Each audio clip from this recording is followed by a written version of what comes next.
আসসালামু আলাইকুম, সবাই কেমন আছেন? আজকে বিসিউলা সিম দিয়ে এগুলা চিনেন কিনা ঘাগরা বলে। আমাদের দেশে এগুলার নাম ঘাগরা বলে। বাজার থেকে এনেছি এগুলা।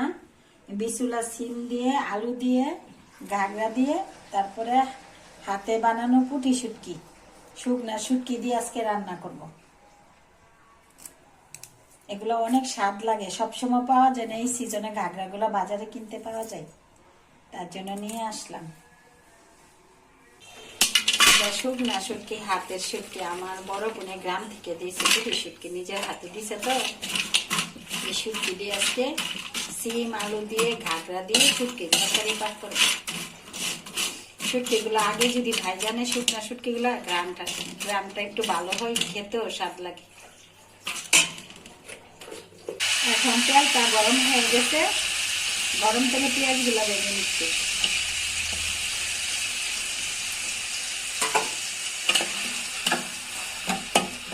পেঁয়াজটা ভাজা হয়ে গেছে, মশলাগুলো দিয়ে দিচ্ছি। রসুন বাটা,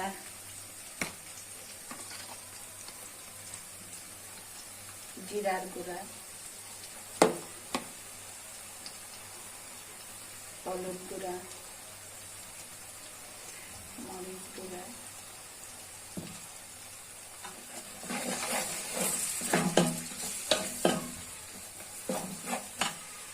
কষানো দিয়ে দিচ্ছি স্বাদ মতো লবণ।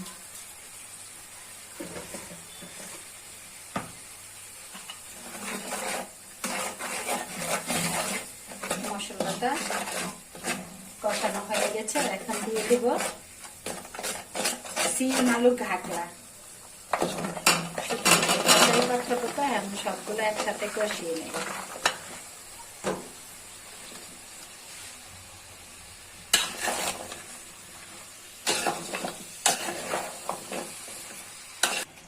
সিম ঘাগরা আলু দিয়ে যে তরকারিটা রান্না করছে, ওই তরকারিটা এখন কষানো হয়ে গেছে। আর ভেজে রাখা শুটকিগুলো এখন দিয়ে দিচ্ছি।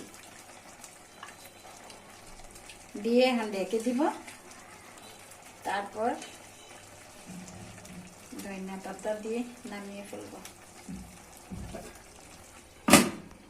রান্নাটা হয়ে গেছে, ধনিয়া পাতা ছিটিয়ে দিচ্ছি। এখন সিম ভর্তা বানাবো, তার জন্য মরিচগুলো ভেজে নিচ্ছি। নতুন সিম, বিসিউলা সিম। আগে থেকে সিদ্ধ করা সিমগুলো তেলে ভেজে নিচ্ছি। আর আমার কাছে ভালো লাগে, মানে তেলে ভাইজা ভর্তা বানালে আর কি আমার স্বাদ লাগে। ভর্তার জন্য পেঁয়াজগুলো কুচি করে নিচ্ছি।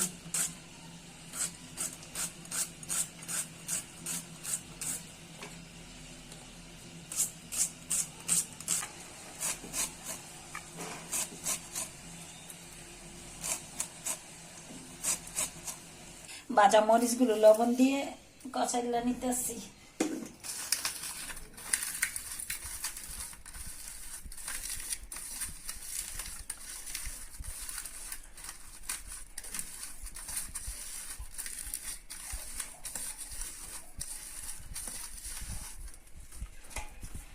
এখন পেঁয়াজ দিয়ে দিচ্ছি।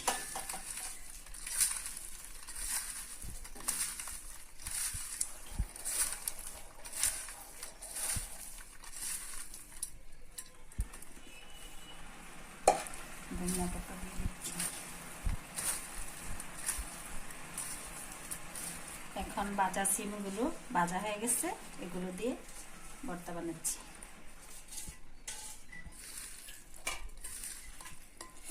গরম রে।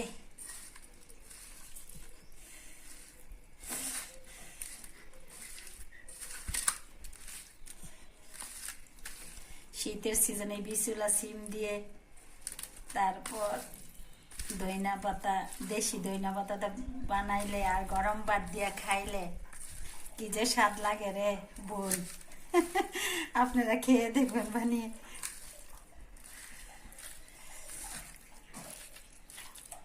সিম সারা বছরই পাওয়া যায়, কিন্তু বিসিউলা সিমগুলা শীতের সিজনে পাওয়া যায়।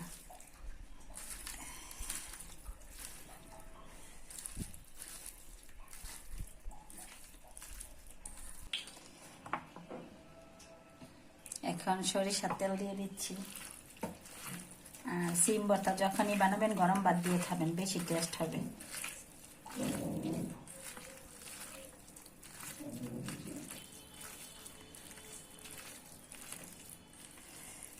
দেখি একটু লবণটা,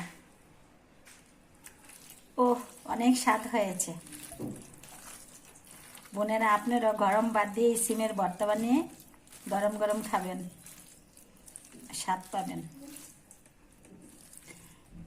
আজকে পাতাকপি পাকোড়া বানাবো, তার জন্য কুচি করে নিচ্ছি পাতাকপিগুলো।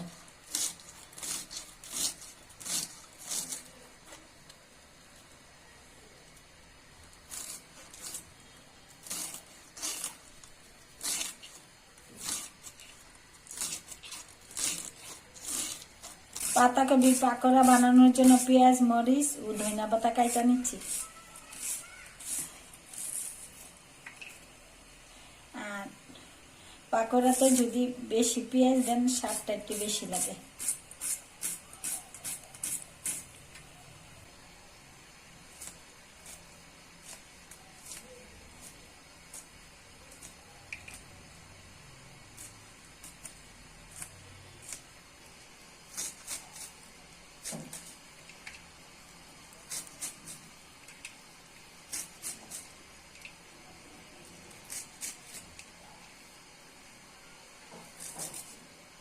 পাতাকপির পাকোড়া বানানোর জন্য দিয়ে দিচ্ছি বেসন,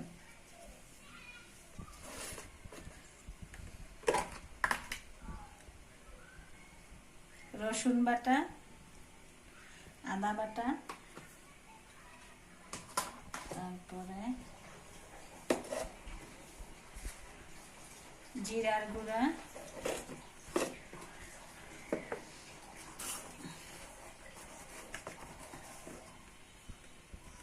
দিয়ে দিচ্ছি হলুদ গুঁড়া, তারপর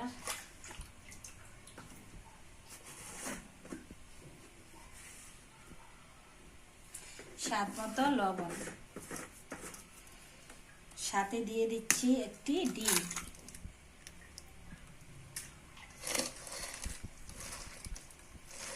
ডিম দিয়ে আমাদের পরিবারের তারা পছন্দ করে, ডিম দিয়ে বানাইলে আপনারাও যদি বানান স্বাদটা একটু বেশি ভালো লাগবে, মচমচে হবে। ডিমটা দিলে মচমচে হবে, ফুলবে, পাকোড়াগুলো খাইতেও স্বাদ লাগবে। তারপর দিয়ে দিচ্ছি পেঁয়াজ কুচি, তারপর দিয়ে দিচ্ছি কাঁচামরিচ কুচি, দিয়ে দিচ্ছি ধনিয়া পাতা।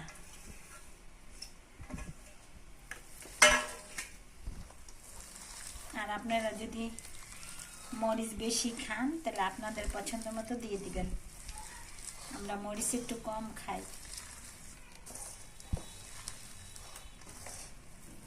ভালো করে মিক্স করে নিচ্ছি। তেলটা গরম হয়ে গেছে, এখন পাতাকপির পাকোড়াগুলো গরম তেলে ভেজে নিচ্ছি।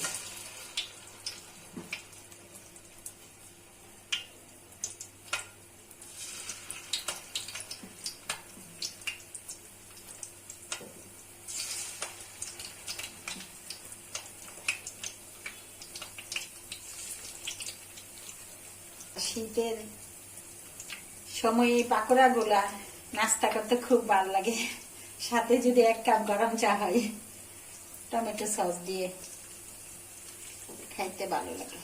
আমার পরিবারের সবাই এই পাকোড়াগুলো পছন্দ করে, তারপরে আমার ছোট বোনটা অনেক পছন্দ করে পাতাকপির পাকোড়া। আমার হাতের এমনি তো অনেক পছন্দ করে, আবার আমার হাতের পাকোড়া বেশি পছন্দ করে আমার ছোট বোনে। আমি তো শ্বশুর বাড়িতে আছে, তার জন্য ওকে খাওয়াইতে পারলাম না, আমরা এই বেজে সামনে নাস্তা করে নিব।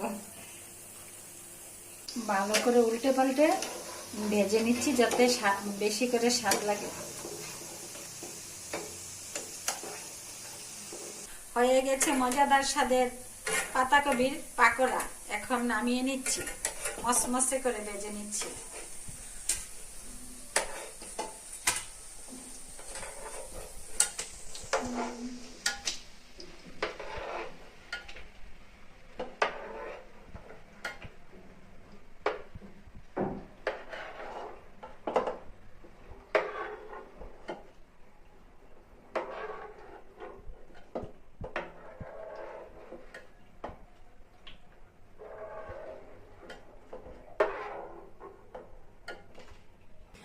হয়ে গেল মুচমুচে স্বাদের পাতাকপির পাকোড়া।